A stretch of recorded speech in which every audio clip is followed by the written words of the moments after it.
Sunday afternoon in Perth, and the stakes couldn't be clearer. For Fremantle, they're the hottest team in the competition right now and are chasing down the barrel of the top four finish. 9 wins from the last 10, home fortress that is Optus Stadium, and a momentum of a team that believes it belongs in the Premiership conversation. For Carlton, playing for just pride. A gallant at times but incredibly wasteful showing against Hawthorn left them with their 5th defeat in 6 weeks, and a season that is more of a rebuild than it is a build for 2026. But here's the twist.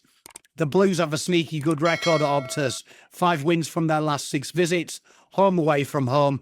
Only one of those has been against Fremantle, but it shows they don't fear the trip out west. Sunday night, Optus Stadium.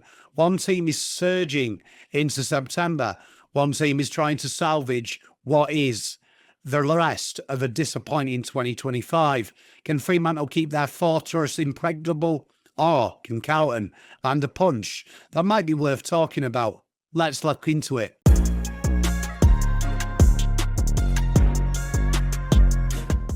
Two clubs couldn't be heading into Sunday in more different places.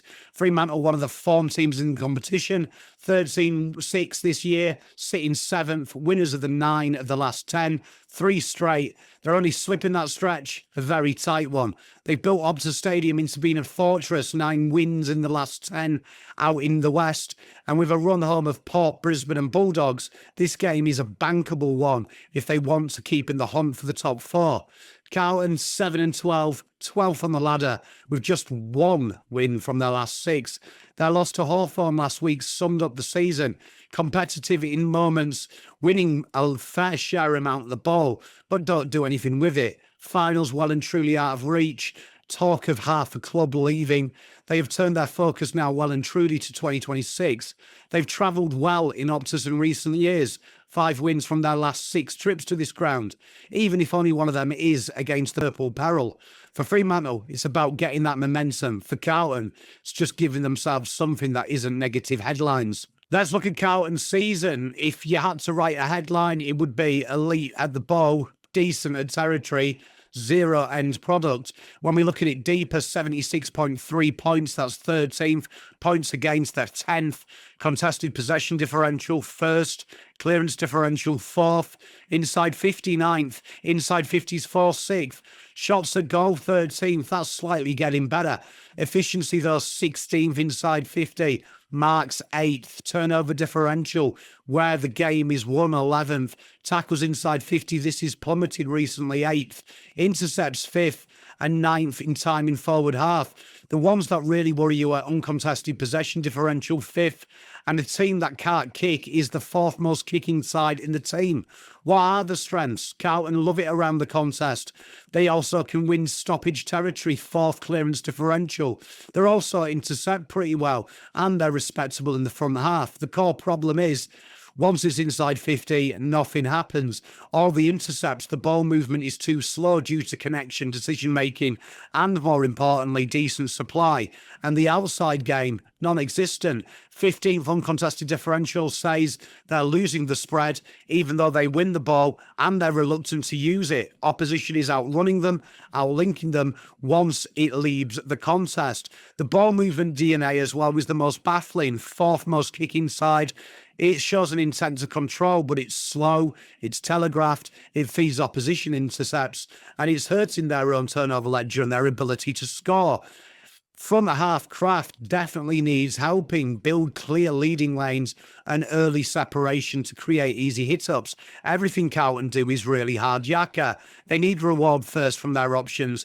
Post-clearance spread is the biggest one. You might win the ball, but you don't use it. You need to flip with the outside wings, get the halfback sprinting past the contest. They can't just win it. They have to create outnumbers from it, create turnover insurance. At the moment, Carlton kick it long and set up behind to protect. This is just going to kill your rebound game. And how to beat Carlton is simple. Drag them wide, deny corridor exits, particularly around stoppage. Have an interceptor in them kicking lanes. Carlton will eventually kick it to them contests. And the easiest one is run away from the contest, run off it. You'll beat them on the uncontested spread. Force them to defend, repeat transitions. Carlton's path to beating Fremantle is easy. Clearance surge, quick strikes, leverage that contested possession and that clearance game to go fast and create first looks.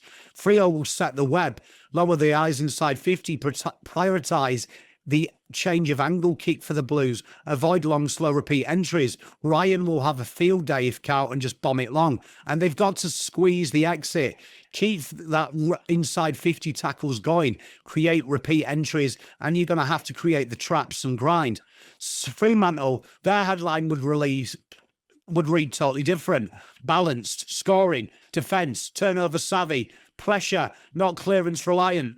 They're 9th for points scored this year. They're 6th for points against. Contested possession differential, right mid-table 13th. Clearance 8th.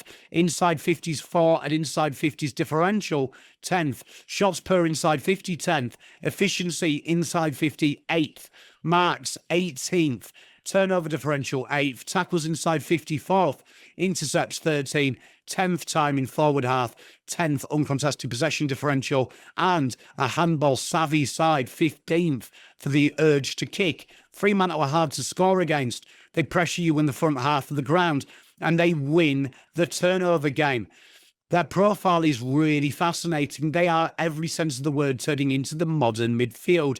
They're not clearance dominated. Instead, they grind, they trap, and they convert with ruthless efficiency. 8th in scoring efficiency. It shows that even though their forward half method isn't marking, it's 18th. They're more ground ball controlled. They're snap, chaos. They work as a team, which works with the front half pressure sticks. Their ball movements suggest that they're a handball chain.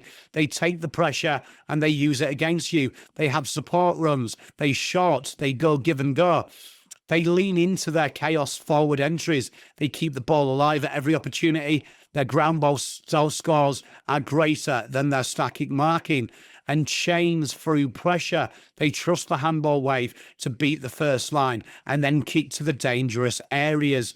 Their turnover leverage, their +6, they don't overhandle it. They force Carlton to defend with, and that's what they will do here. How to beat Fremantle is to starve that front half exit. You've got to use the handball and take it on. Create clean exits, switch early, and force them to defend the length and the width of the ground. You've got to kill that handball chain. You've got to squeeze the second possession. You've got to make them kick you longer. You can't just target the ball carrier. And you've got to try and force them to create aerial challenges. With them being the worst side inside 50 for marking, you've got to make them kick to contest. You've got to avoid the crumbs. You've got to avoid the chaos ball. Fremantle's path to beating Carlton is make this a turnover game. Bait Carlton into them slow kicks. Pick them off. Counter before they reset. Smother Carlton's spread. Tag their link-up players. And Carlton's contested possessions simply don't hurt you because they don't churn into uncontested chains. The front half squeeze, this is something where Carlton struggle, will crack under repeat exits. Now, let's have a look at it. Carlton's midfield identity, a contest clearance side versus a system turnover edge. Inside 50 dynamics, Blues have to fix the connection. Dockers are happy to win it ugly. They're happy with the ground ball game.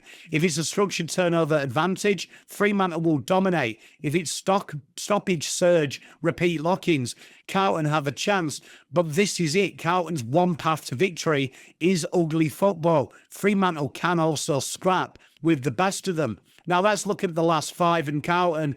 The data swing is depressing. Down 11.5 in points scored. They're conceding nearly 3 times more goals. Contested possession down by 7. Clearance is up by 3.8. Inside 50s differential, it's down by 13. Inside 50s 4, down by 7. Shots, it's still staying around the same. They have the 4th most generating shots, but 15th for efficiency. Marks per inside 50 is massively up, but turnover differential 16th, down by 18. down by 4 the tackles and scarily down by 4 in the intercepts. And the uncontested possessions down by 45. Carlton are playing more contested, spreading less, and the kick-to-handball ratio is staying the same. What he says is Carlton are really doubling down on the only thing they're good at, contest. They're still winning it, but now they're maximising, not spreading. They're becoming even more defensive, even more vulnerable on the turnover. And because of this, the supply has collapsed. No outside run, no early entries. Yes, they are finding better targets, but this is just purely because Carlton are flooding the forward 50 with big players. The issue isn't the final mark. It works much sooner than that. It's because Carlton are so obsessed with protected against rebounds, they're not creating fast rebound flowing spread football. The pressure has fallen off a cliff. Carlton aren't committing as many players forward, and the tactical tweaks really have said they've slowed the game down and tried to kick Mark more, and this has cost them. Their front half time is horrendous. The shape behind the ball is over flooded, hence the turnover blowout. What must be addressed? Front half pressure. Pick a role for these smalls and keep them there.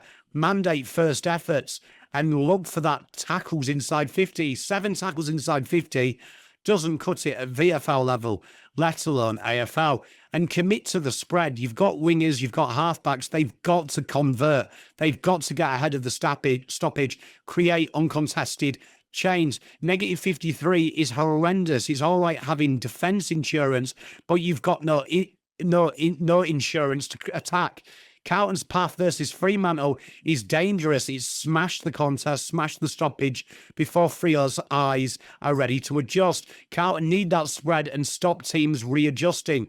Carlton are obsessed with protecting the ball D50 to mid, and that just allows teams to reset and create cheap turnovers and really hammer Carlton on turnovers against. Fremantle was a little bit more balanced. They're up 3 from scores, and they're slightly down 0.7. The contested differential starting to go down as they look to spread. Clearance differential 2 different, but inside 50 down by 3, inside 50's 4 down by 3, but the shots are starting to be generated. The efficiency is better. They're starting to move the ball with purpose. Marks inside 50 is getting better as players return. Turnover differential just a goal different at the minute, but everything else pointing in the right direction as they become a little bit more of a faster side. They have played some tough games where they've had to control, which is why some of these are kind of negating. And what it says is they're not dominating territory. They're killing you now with quality. It's no longer a quantity game. Entries are slightly down, but they're number 1 for scoring efficiency, top 8 for shot creation per inside 50. Connection has sharpened as these new recruits are starting to get involved. They're finishing as spite. They don't use bulk entries. They use quality entries. The turnover edge has slightly changed. They're less reliant now on opposition mistakes, but they are creating, manufacturing quality themselves. The tactical tweaks for this game is a bit more patient, better final kick. They're comfortable with the handball change through congestion, but they're starting to try and take the game on with a more direct kick into dangerous space. What they'll address this week is that stoppage. The trends are down. Expect them to set up and have a bit of attention at Carlton's source, Carlton's strength. But the front half clamps is where it is. They want to keep Carlton uncomfortable. They want to make Carlton really overuse the ball. And they don't want to overcommit numbers. They want to maintain that efficiency bias. Fremantle's path versus Carlton is make it an efficiency game. Control the shape, force slow kicks, and then they will offer that ability to intercept, and you can punish them before Carlton can do anything. Protect that 50 as well. Don't let them hit up lanes. Force Carlton to kick short away from goal and outnumber the contest inside 50. Carlton will long bomb it. The second possession after the Carlton's clearance is where you flip the field position and where you will win the game. What this trend means is it's clearance versus repeat entries. Carlton are in it if it's a turnover, efficiency shape game around stoppage, but Fremantle are built to win it wherever it is, even without high 50 volume. Free swing stats to watch are Carlton's tackles inside 50. That has to be double digits. They have to create repeat stoppages and stop the D50 movement going. Fremantle's scoring efficiency, if it hovers around 50%, Carlton simply can't keep pace. An uncontested possession differential, if Carlton are 20 or more worse. Fremantle control the outside, and it's game over. What are the methods, though? Carlton, extra post clearance outside player. You want that on the ball side. Get a halfback to overlap. Go on and win the ball and be a two-layered side. You want to hit them 45s up early, deep to the pockets, have the crummers set. And D50, Carlton have to look for the first option being a hand after that short quick kick. Switch early. Don't let Freo have a spare and really force them. Fremantle are probably going to keep a sweeper behind, making Carlton kick long. You want to delay that, then slice it and look to go out wide and come back. You don't want to be kicking long into the front half. You want to be playing for the ground ball. But Carlton want to make sure that their finishing is up top, because if Fremantle get any means of intercept, it's game over. Let's look at what this means. Carlton in the last 5, the attacks not scoring enough. Despite shots at goal being 4th, volume without quality in sport is game over. Carlton's score from turnover differential is one of the worst you'll see. And as you look at their profile, it's shocking. Defence to inside 50, they're the worst ball movement side now from the back half of the ground. Time in the forward half, they can't hold the ball in the last 5. Points against and opposition shots, they're the 15th worst and the 16th worst. They're leaking volume. And turnover defence, they're getting punished when they use the ball horrifically. In plain English, Carlton still create opportunities, but from worse locations, under worse pressure, and basically opening themselves up to be killed on the turnover. This phase is killing them, and the opponents spend too long in Carlton's half. The tactical implications this week, you've got to lift that front half pressure, double-digit tackles like we say, or Fremantle will walk it out. Carlton might get first look from clearance, but it's got to be used with purpose. You've got to hit them change of angles. You've got to not worry so much about being hit on the counter and look to really force Fremantle onto the back foot. When you look at the forward and defence profile of Fremantle in the last 5, 8th, 7th for shots at goals. Chance creation is healthy. Even though their scores from turnover are slightly down, they're still profitable. The turnover differential may be changing, but not much has changed in part from that. They might not dominate territory, but they're good enough because when they go forward, it's with purpose. But their defensive profile, 5th for points against, 4th for opposition scores against, turnovers versus scores versus turnover. They protect the ball with structure. They don't overcommit players forward. And going coast to coast, they're hard to go. The second best defence from coast to coast scores. Carlton are in trouble here because this is a massive area from them. The tactical implications here are obvious. They just need to keep their efficiency, their shape, deny the corridor, force Carlton long and slow, and they can punish them on the counter. Around stoppage, you've got to guard Carlton's first exit. Like we said, keep that sweeper just around it, particularly around that back half wing row. And inside 50s, attack it. If you are going to launch it, you launch it deep because you've got a chance when it's on the ground. You're finishing number 1, so you know what to do. The structural battle is going to be so fascinating. Carlton do have that stoppage contested advantage, right? But it doesn't get there fast enough. They might have the marking advantage inside 50. They might even have that stoppage. But Freo's edge is in defence. It's in efficiency. It's in ball movement. It's in that ability to create the game continually motion. Carlton want it stop-start. If this is a turnover shape efficiency game, Fremantle by Fleming and straight. 3 swing stats, though, to watch for this game again. Just to reiterate that, Carlton's tackle inside 50, Fremantle score and efficiency, but also the Blues are going to struggle to keep pace should this game become uncontested because Carlton at the minute can't defend the spread. Fremantle just have to control tempo. So as we know, over the last 5, it tells a brutal story. Carlton generate the shots. It's from post spots. The turnover game is killing them. Blues, to live in this one, have to try and make it stop-start and then look for the spread. Fremantle are winning it with shape and efficiency. They restrict opposition shots. They finish their looks, and they don't need a huge territory win to separate from their opposition.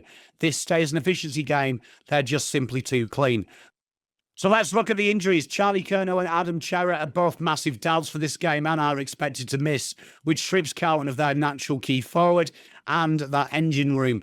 Francis Evans, Flynn Young are hoping to prove their fitness. Mitch McGovern remains at least another week away by reports. Timeline from Walsh and Silvani now have become so unclear that we don't even know what is going to happen. So Carlton's VFL side had the bye last week, which means that there isn't much mat fitness to gauge. But Carlton do have players that are fit. Jordan Boyd, Hudson O'Keefe and Jackson Binns were held over as the AFL majors last week. Maybe they're in the frame again. Selection headaches, though, are Carlton have got some injuries and they've got to change that forward line restructure again. Without Curnow, it probably means there's a responsibility here for O'Keefe, which is very important for the Blues because he may be the ruck forward next year. It's a very intriguing battle to see what will happen. As for Fremantle, they're closer to full strength at the right time of the year. Alex Pearce is pushing for selection after his shin issue. Corey Wagner faces a test on his heel, but again, he has been very versatile and playing both ends of the ground. Cooper Simpson played in the Waffle the week just gone after his joint injury, and he has put his hand up for selection. There is some issues though. Brandon Walker, he continues to push, but can't seem to break into that back line at the minute. And Nat Fife, the master sub, he looks like he may be putting his hand up again. Narkle and Will Brodie will both dominant as they have been all year for Peel Thunder. But Fremantle at the minute have some depth and continuity, while Carlton are just scrambling. So Fremantle could be close to their best 22, while Carlton again will be just that identity crisis that is the Carlton Football Club. This one really is about survival on one side and opportunity for another. Fremantle can't afford to let this slip if they are looking at that top four, but also finals. They've made Optus kind of a fortress recently. They're getting closer to full strength. And a tough run home, like we said, against Port, Brisbane and the Dogs. This game is definitely a 4 points if you want a double chance coming September. Carlton, backs against the wall. No Curnow, no Cerra maybe. A forward line that's already misfiring.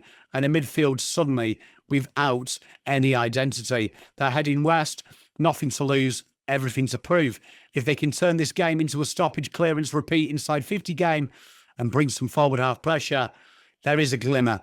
But all the cards are stacked in Fremantle's favour. They have earned it. It is becoming a turnover and efficiency game, and Fremantle's shape and polish is one of the best in the league, and they can really blow this game open on a Sunday. Can the Blues dig deep and find something, or will the Dockers march closer to a top four finish and send another message to the competition that this is one of the best midfields in the comp? Drop your tips in the comments. Let me know what you're feeling about the game. I always read them all and I always enjoy it. Make sure you smash the like button, like and subscribe. We will be live for this game. We'll be live Friday night, Saturday night and Sunday night. So I can't wait to join you there. Make sure you flick the notification bell on. I'll see you soon. Pommy out. Spent all my life holding all of it closely. I played